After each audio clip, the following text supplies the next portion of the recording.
Okay, so guys हम आज type 2 करने वाले हैं।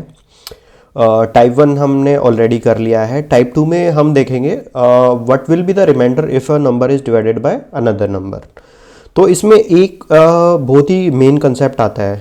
एक बड़ा सा नंबर दे देंगे, लेट्स से हमें 52 नंबर दिया, ठीक है, 52 नंबर। ओके, तो 52 नंबर से कोई नंबर डिविजिबल है तो वो इसके फैक्टर्स से भी डिविजिबल होगा। लेट्स से 52 को हम क्या लिख सकते हैं, 13 इंटू 4 लिख सकते हैं, ठीक है। इसको हम फर्दर डिवाइड कर सकते हैं 13 इंटू 2 इंटू 2। अगर कोई नंबर 52 से डिविजिबल है तो वो नंबर 13 से भी डिविजिबल होगा, ठीक है, 2 से भी डिविजिबल होगा, इस 2 से 2 और 2 तो सेम है, 4 से भी डिविजिबल होगा, और 13 इंटू 2 विच इज 26 वो भी 52 का फैक्टर है, तो वो नंबर 26 से भी डिविजिबल हो जाएगा। तो ये सब नंबर से डिवाइड हो जाएगा। अगर 52 से कोई नंबर डिवाइड हो रहा है तो उसके फैक्टर से भी डिवाइड हो जाएगा।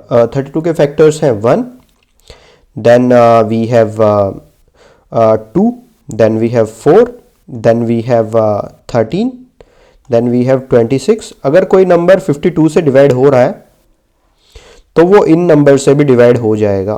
तो इसी कंसेप्ट के बेसिस पे हम क्वेश्चन स्टार्ट करते हैं। Let's see.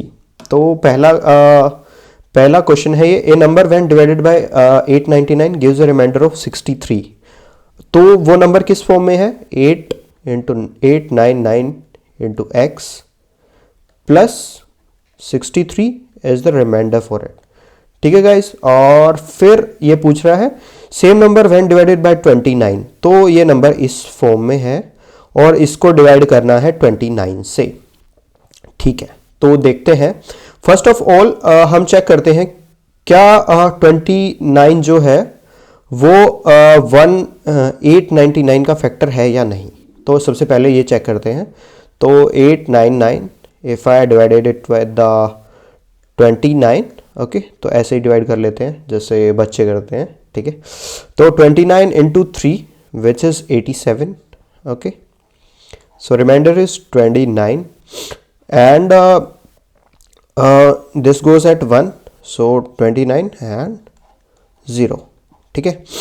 तो अभी इसमें अगर हम देख पा रहे हैं तो ये जो 899 है ये कंप्लीटली ये वाली टर्म कंप्लीटली डिविजिबल हो गई 29 से, बचा हमारे पास सिर्फ 63। तो हमें सिर्फ 63 को चेक करना है कि ये डिविजिबल है या नहीं है, या कितना रिमाइंडर आ रहा है अगर हम 29 से डिवाइड करें। तो सेम वे 63 अगर हम डिवाइड करते हैं इसको 29 से, ओके, तो if we divide it with अगर हम इसको 2 से मल्टीप्लाई कर दें 29 को, तो this is 58 and we are left with a remainder of 5। So what is our answer here? So answer is this, answer is 5 here, okay. तो हम नेक्स्ट क्वेश्चन पे चलते हैं, question number 2। The smallest number to be added to 1000 so that 45 divides the sum exactly। तो सबसे पहले हम 1000 को डिवाइड करके देखते हैं।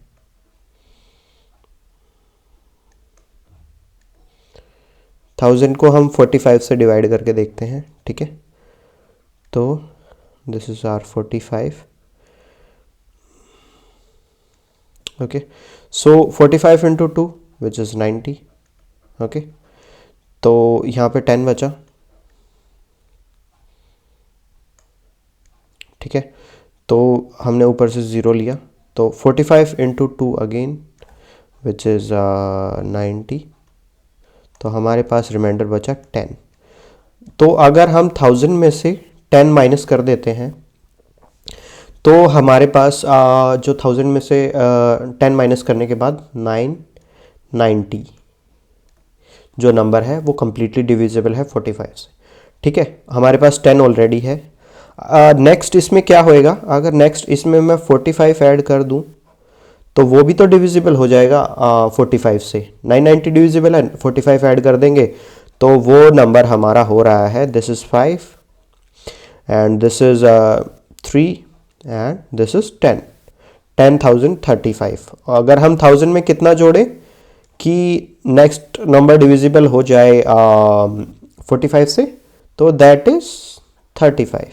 ओके, तो नेक्स्ट क्वेश्चन पे चलते हैं, क्वेश्चन नंबर 3। ठीक है, the divisor is 25 times the quotient and 5 times the remainder. If the quotient is 16 then dividend is. Okay, तो इसमें हम वैसे ही बना लेते हैं जैसे बच्चे बनाते हैं, ऐसे करके, ऐसे। ठीक है, the divisor is 25 times the quotient and 5 times the remainder. तो इसमें इन्होंने क्वोशिएंट दे रखा है 16, यहाँ पे 16 लिख लेंगे and the divisor is 25 times, so this is 25 times this is 16. Okay, just a second guys, so this is 25 into 16, this is divisor, and suppose this number is x and remainder, the divisor is 25 times the quotient and 5 times the remainder. जो remainder है उसका ये वाला 5 times है, तो ये वाला उसका 5 टाइम्स है, तो ये हो जाएगा 5 इंटू 16। ओके, तो हमारे पास ये बच गया नंबर। ठीक है, तो अभी हम x निकालते हैं। x क्या होता है हमारा 25 into 16 which is this divisor, this, and this is quotient and this is remainder. So this plus this into quotient is 16 और फिर उसमें हम remainder ऐड कर देंगे which is 5 into 16. okay, तो this is 16 का square which is 256, we already know. This is 25 into 256 plus this is 16 into 5 which is 80. Okay, so 25 into 256 अगर हम करेंगे तो वो आ रहा है 6400 plus 80। So what is our option? Option 2 is correct here. Okay, so हम third question पे चलते हैं। Third is done, fourth question पे चलते हैं। तो fourth question is when a number is divided by 56 the remainder obtained is 29, what will be the number is divided by 8? तो we know that 8 into 7 is 56. So अगर कोई number 56 से divisible है तो वो 8 से भी डिविजिबल है, और हमारे पास नंबर किस फॉर्म में है 56x प्लस रिमाइंडर इज 29। ठीक है, इस फॉर्म में नंबर है, तो this is already divisible by 8, तो सिर्फ हमें ये चेक करना है। So we know that if we divide, अगर 8 से 29 है और अगर हम उसे 8 से डिवाइड करने की ट्राई करते हैं तो 8 इंटू 3 विच इज़ 24, तो रिमाइंडर इज 5, तो आर आंसर इज 5। गाइज ये मैं आपको पेपर पे करके दिखा रहा हूँ, ये सब आप माइंड में भी कर सकते हैं बहुत ईजीली। मैं ये जो बच्चों वाला मेथड है ऐसे बना के डिवाइड वाला ये करके दिखा रहा हूँ आप, ताकि आप अंडरस्टैंड कर पाएँ। ठीक है, तो let's move to the next question. Next question is fifth one. तो फिफ्थ क्वेश्चन में a number being divided by 52 gives a remainder of 45। If the number is divided by 13 the remainder will be. Again वही same आ रहा है, number हमारा है 52 into x plus what is remainder, remainder is 45। ठीक है, तो इसमें ये वाला नंबर तो 13 से डिविजिबल है, क्योंकि 13 is the factor of 52। Starting में भी हमने जो एग्जांपल लिया था वो 52 और 13 का ही लिया था। तो this number is divisible bye 52, बस 45 का चेक करना है। तो 45 का चेक करेंगे तो 13 इंटू 3 विच इज 39। सो हमारे पास 6 रिमाइंडर बच रहा है, 6 इज आर आंसर। ओके, तो नेक्स्ट क्वेश्चन पे चलते हैं। Next is the sixth question. A number when divided by 296 gives a remainder of 75। When the same number is divided by 37 the remainder will be. तो again हमारे पास जो number x है वो लिखा हुआ है 296 इंटू वाई प्लस में क्या आ रहा है, प्लस में आ रहा है 75। अगर हम देखें 296 इट डिविजिबल बाय 37 और नॉट, पहले तो ये चेक कर लेते हैं, ठीक है। तो 37 if I multiply this is 7 this is 6, if I go with 8 into 7 is 56, तो हो सकता है कि 8 पे ही चला जाए। 8 this is 6 and 5 we have carry, then 8 3 is 24 and plus 5 is 29।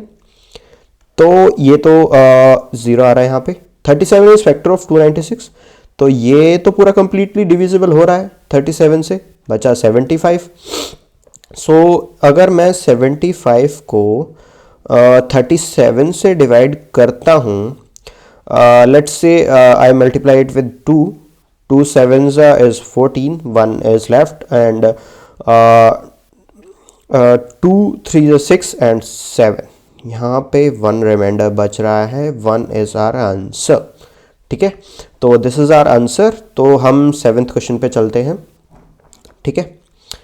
In a divisible problem the divisor is 4 times the question and 3 times the remainder, if the remainder is 4 the dividend is. तो हमारा कोई भी number क्या होता है, x, let's say हमारा number है x which is divisor d, किसी भी नंबर से डिनोट कर सकते हैं, मैं स्मॉल d से रिप्रेजेंट कर रहा हूं, into quotient q plus remainder is r। तो इस फॉर्म में होता है कोई भी नंबर। तो अभी ये क्या बोल रहे हैं, यहाँ पे नंबर है हमारे पास x, ठीक है। ये तो हमने मान लिया। If the divisor is 4 times the quotient and 3 times the remainder, if the remainder is 4, ठीक है। रिमाइंडर इन्होंने पहले ही बता दिया, नीचे 4 आ रहा है। The divisor is 4 times the quotient and 3 times the remainder, अगर रिमाइंडर 4 है तो ये 3 times यहाँ हो गया 12 अपना, ठीक है। 4 into 3 and if remainder is 4 और quotient the divisor is 4 times the quotient and 3 times the remainder, remainder से 3 गुना है तो 12 यहाँ पे आ गया, और 4 गुना है हमारा क्वोशिएंट से। अगर हमारा क्वोशिएंट 3 है तो ये 4 गुना हो जाएगा ना, 3 into 4 12। तो हम उसी फॉर्म में लिखते हैं x is equal to D into Q, 3 into 12, 12 into 3 is 36 plus 4 40, तो d is 12 into q is 3 plus remainder is 4, 12 into 3 is 36 plus 4 it is 40 answer, ठीक है। तो नेक्स्ट क्वेश्चन पे चलते हैं विच इज 8th, ठीक है। 8th क्वेश्चन को देखते हैं, हम इसको सोल्व करने की ट्राई करते हैं। तो गाइस आप बीच में पॉज कर सकते हैं वीडियोस और इन क्वेश्चंस को ट्राई कर सकते हैं, ठीक है। तो 8th क्वेश्चन को सोल्व करने की ट्राई करते हैं। How many natural numbers divisible by 7 are there between 3 and 200। तो 3 है इस एंड पे और बीच में बहुत सारे नंबर्स हैं जो 7 से डिविजिबल है, यहाँ पे 200 है। तो मैं देखूं जो highest number which is divisible by 7, चलो मैं आपको करके ही दिखा देता हूँ। तो यहाँ पे अपने पास 200 है और मैं उसको 7 से डिवाइड करता हूँ, ठीक है। तो 7 into 2 इज़ 14, ठीक है।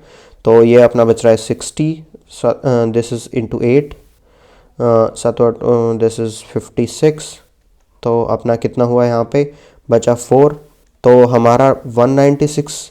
तो ये जो नंबर है, जो ये नंबर आ रहा है 196, ये डिविजिबल है 7 से, और लीस्ट नंबर है 7, वो भी डिविजिबल है 7 से, ठीक है। तो ये नंबर डिविजिबल है, दिस इज 7 into 1, और ये हमने डिवाइड करके देख लिया है, दिस इज 7 into 28, ठीक है। तो ये दो नंबर हमारे पास लीस्ट वाला भी आ गया और वो वाला भी आ गया। तो सबसे छोटे वाला तो 1 आ रहा है मल्टीपल और सबसे बड़े वाला 28 आ रहा है मल्टीपल। तो बीच में 7 into 2 भी आ रहा होगा, 7 into 3 भी आ रहा होगा, 7 into 4 भी आ रहा होगा। जैसे यहाँ पे 7 into 1 is 7, 7 into 2 is 14, 7 into 3 is 21, और हाईएस्ट कितना आ रहा है 7 into 28 विच इज़ 196।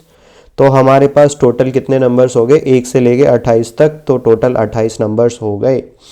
तो ये आप इतना डिफ़िकल्ट क्वेश्चन नहीं था, इजीली सोल्व कर सकते हैं अगर थोड़ा सा प्रैक्टिस करेंगे तो हम क्वेश्चन नंबर 9 पे चलते हैं, ठीक है। The sum of first 60 numbers from 1 to 60 is divisible by. ठीक है, तो ये पूछ रहा है sum of first 60 digit numbers is divisible by. First 60 digit का the sum of first 60 numbers from 1 to 60 is divisible by, तो वो किससे डिविजिबल होगा? ठीक है, तो हम S N sum of N first N terms का सम एस एन का फॉर्मूला होता है, ये आप रट लेंगे तो बहुत अच्छा रहेगा। N into N plus one by two, N into N plus one by two, ये होता है सम ऑफ फर्स्ट 60 डिजिट्स का सम। तो एन 60 डिजिट्स नहीं, एन किसी भी एन टर्म्स का 1 to 30 निकालना है, 1 to 31 निकालना है, 1 to 60 का निकालना है। तो एन यहाँ पे अपना हो रहा है 60, ठीक है, into N plus one is 61, ठीक है, बाय 2। ठीक है, तो इसको मैंने डिवाइड कर दिया, यहाँ पे ये 30 आ जाएगा, 30 इंटू 61। तो हम क्लियरली देख पा रहे हैं कि ये नंबर जो होएगा वो अपना 61 से तो डिविजिबल है ही, 61 से 60 से हो नहीं पाएगा क्योंकि 60 का इसमें फैक्टर है नहीं, 13 भी नहीं है कहीं पे, 59 भी नहीं है, तो 61 is the answer of this question. तो ये फॉर्मूला आप याद कर लें, सम ऑफ फर्स्ट एन टर्म्स। ठीक है, तो फर्स्ट ऑफ एन टर्म्स का मैं दोबारा से लिख देता हूँ, S n is equal to sum of first N terms n into N plus one by two, ये फॉर्मूला होता है। ये काफ़ी बार यूज़ हो जाता है क्वेश्चंस में, तो इसको आप रट लें। कहीं पे अगर आप नोटबुक मेंटेन कर रहे हैं तो उसमें फॉर्मूलाज की नोटबुक, तो उसमें आप लिख सकते हैं कि this is the formula n into N plus one by two, sum of first n numbers, 1 से 30, 1 से 40, 1 से 50, 1 से 60, 1 से 70, 1 से 80, जितना भी आप कर सकते हैं। और अगर मान लो हमें 2 से लेके 60 का करना है, 2 से लेके 60 के बीच का करना है, तो n into N plus one लगा लो, उसमें n into N plus one लगा लो बाय टू, और उसमें से मान लो 1 गायब कर दिया है तो उसमें से 1 माइनस कर दो ना, यहाँ पे पूरे में से 1 माइनस कर दो। और अगर पहली 2 टर्म हटा रखी है 1 और 2, तो उनका सम है 3, तो 3 माइनस कर दो उसमें से। तो ये ट्रिक लगा सकते हैं, थोड़ा सा यूज़फुल होती है ये ट्रिक, है ना। ठीक है, a number when divided by 3 leaves a remainder of 1। ठीक है, ये थोड़ा सा ट्रिकी क्वेश्चन है, तो इसको थोड़ा सा ध्यान से देखेंगे। A number when divided by 3 leaves a remainder of 1। तो कोई नंबर है, लेट्स से z नंबर है, तो वो 3 से डिवाइड कर रहे हैं, तो मान लो ये 3x प्लस 1, अगर वो 3 से डिवाइड कर रहे हैं तो this is divisor, this is quotient, और ये रिमाइंडर हमने ये वाली फॉर्म पहले भी पढ़ी थी। ठीक है, तो ये वाली फॉर्म है अपने पास, और ये वाली फॉर्म है अपने पास, और ये x है और ये 1 है, एक रिमाइंडर दे रहा है, इस फॉर्म में लिख दिया हमने z को। When the quotient is divided bye 2, this is the quotient हमारा, ये क्वोशिएंट है। अगर ये 2 से डिवाइड कर रहे हैं तो it will leave a reminder of 1, तो हम x को किसकी फॉर्म में लिख सकते हैं, x is equal to 2y plus 1। ठीक है, क्योंकि 2 से डिवाइड कर रहे हैं क्वोशिएंट को, तो एक रिमाइंडर दे रहा है। ठीक है, तो हम ऐसे लिख सकते हैं, तो हम z को फाइनली क्या लिख सकते हैं, x को रिप्लेस कर देते हैं उसकी वैल्यू से, z is equal to 3 into x की जगह क्या आ रहा है अपना, ठीक है, x की जगह क्या आ रहा है 2y प्लस 1। ठीक है, ये ब्रैकेट क्लोज की मैंने, प्लस 1 ऊपर वाला 1 ऐसे कैसे नीचे उतार लिया, तो z is equal to 3 into 2 is 6y plus 3 plus 1, तो z हमारा आ रहा है 6y प्लस 4, तो z हमारा बन गया ये। What will be the reminder when the number is divided by 6। इसको अगर 6 से डिवाइड कर रहे हैं, 6 तो हमारे पास ये आ रहा है ना, और रिमाइंडर हमारा सिर्फ 4 बच रहा है। ठीक है, तो ये हमारा 4 रिमाइंडर बच गया है। तो इस सेशन के लिए हमने 10 क्वेश्चंस कर लिए हैं, this is the last question. और अगर आपको कुछ भी डाउट्स है तो आप कमेंट सेक्शन में पूछ सकते हैं, मैं अपना टेलीग्राम लिंक भी दे दूंगा। वहाँ पे अगर आप चाहते हैं कि 1-on-1 क्लासेस ले मेरे साथ, तो वहाँ पे आप 1-on-1 क्लासेस भी ले सकते हैं for your preparations, government exam preparations. और डू कंसीडर सब्सक्राइबिंग अगर आपकी लाइफ में वैल्यू ऐड करी हो, और शेयर भी कर सकते हैं अपने फ्रेंड्स के साथ, लाइक तो कर ही देना। सो और इससे पहले जो हमारा टाइप 1 था जिसमें हम फ्रैक्शंस को कंपेयर कर रहे थे, उसका लिंक भी मैं वीडियो के एंड में डाल दूंगा, तो आप वो भी चेक कर सकते हैं। Thank you guys, thank you very much.